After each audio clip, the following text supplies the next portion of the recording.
qajeelotaati manni kee gooftaa kan qajeelota. Kan qajeelotaati manni kee gooftaa kan qajeelota. Kan qajeelotaati manni kee gooftaa kan qajeelota. Onnu kulleessi maaloo nu cubbamoota. Onnu kulleessi maaloo nu cubbamoota. Onnu kulleessi maaloo nu cubbamoota. Onnu kulleessi maaloo nu cubbamoota. Onnu kulleessi maaloo nu cubbamoota.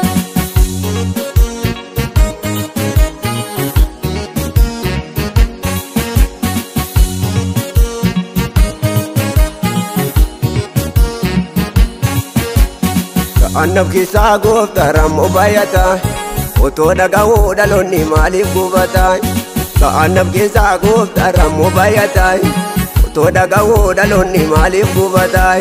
Maaloo nu oolchii gooftaa rammoo nyaatamu. Jannata iddoo ba'eessa keessaa dhabamu. Maaloo nu oolchii gooftaa rammoo nyaatamu. Jannata iddoo ba'eessa keessaa dhabamu. Jannata iddoo ba'eessa keessaa dhabamu.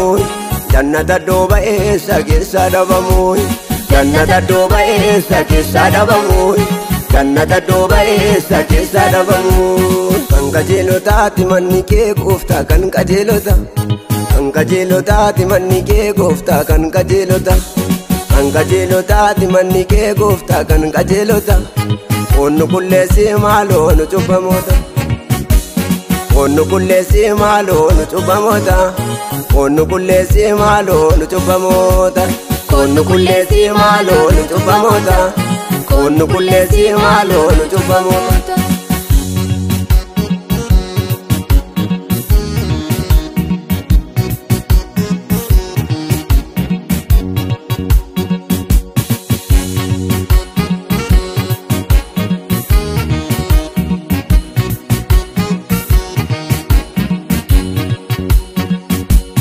Mana kee keessaa baanaa lamuun agarroo.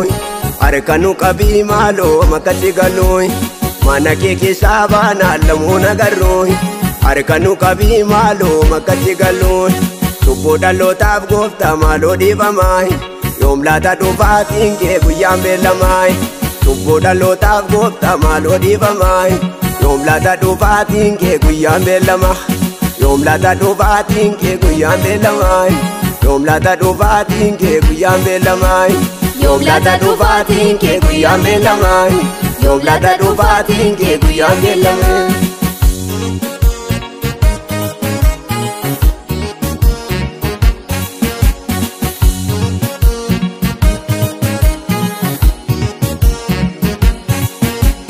Hojii diinaa lafarrattuu argee naannoo wattiin adaraa mana kee.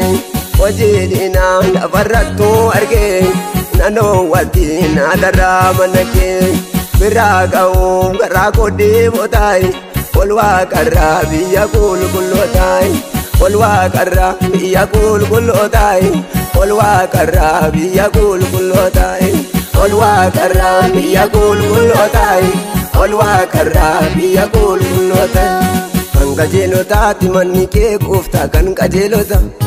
Kan qajeelotaati manni kee gooftaa kan qajeelota. Kan qajeelotaati manni kee gooftaa kan qajeelota.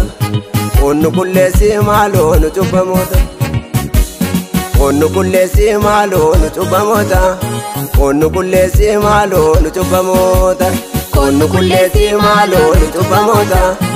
Onnu kulleessi maaloo nu cubbamoota.